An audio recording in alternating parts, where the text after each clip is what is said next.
waxaa maanta madarasada Abubakar Sidiiq aqoonta dhigata qada lagu sameeyay isla madarasadaasi waxaana qadadaasi kala soo qayb galay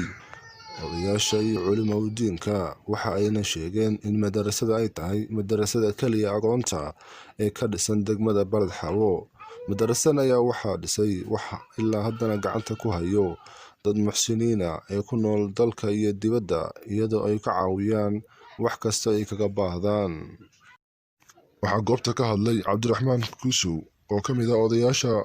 degmada Balad Xawo. magaalada Balad Xawo meeshaan meelaan ahayn oo aqoon ma ogin mana jirto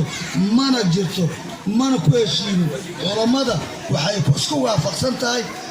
majlis culimo ayaa jiro oo laga wada hadlo mandarasooyin waa jiraan dugsiyo quraan waa jiraan laakiin aqoon oo Balad Xawo oo aan meeshaan ahayn ma jirto wixii kale oo faahfaahinayna ilaa berri baan idin la soo socodsiin doonaa marka ninkii wax bixina waa ka aqoonti iyo guddigeedii iyo masjidkeedii iyo mandarasadeedii iyo ilaahay waa koon mawlaceedii isa saarnaa waa ka ninkii moogow sidaas u ogow. assalaamu calaykum waraxmatullahi. waxaa sidoo kale goobta ka hadlay islamarkaana taageeray codka nabdoon Cabdiraxmaan Sheekh Axmed Macalin Xasan oo ka mid ah culimada degmada Balad Xawo. degmada Balad Xawo waa la ogyahay runtii xarun aqoon oo maaragtay hadda maaragtay guryo u dhisan yihiin oo madaaris oo macallimiin ay ka shaqeeyaan oo aqoonta ciidda la siiyo oo maaragtay raashin lagu siiyo oo lagu quraanka iyo tacliimta culumta diiniga lagu baro degmada Balad Xawo oo gaar oo aqoon kale khaas u ah kama furna waa xaqiiqo madarasa walba iyo dugsi walba inuu aqoon ama ilma aqoon iyo kuwa aabahood jooga waa iskula jiraan laakiin xarun aqoon oo gaar u hoosaafi waa midaan u bahada furan sida la og yahay laakiin aqoon maaragtay madaaris kasta iyo muxuu ahaa dugsi kasta iyo iskuul kasta ilma aqoon iyo kuwa kaleba waa isla dhigtaan laakiin meesha keliya oo aqoonta oo rasmiga oo maaragtay kolley waxaan la filayaa ilaahay dartii ikhlaaskeena intaa ku soo gaartay oo carruurta dhowrka boqol ay maaragtay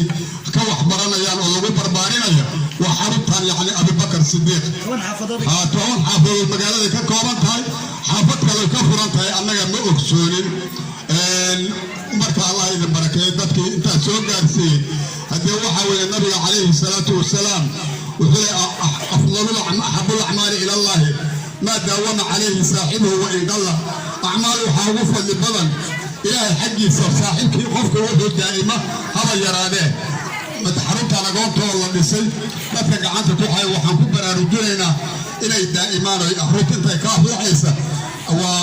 akoonkiina aakhira idinkugu dhacaysa waa waxa rasmiga isku halaynayee inaad maaragtay barbaarisaan oo daa'imtaan oo gacan ku haynta ayna camalkaas aadan goynin cara allah leeda caado baaqata waxaa loola jeedaa caadada khayrka awey mana banaana in la gooyo shay khayr hodbeed sunnada ha aade marka arrintaana daa'imtaan oo sii xoojisaan waan ku baraarujinaynaa ilaahay ha idin barakeeyo jazaakumullahu khayran.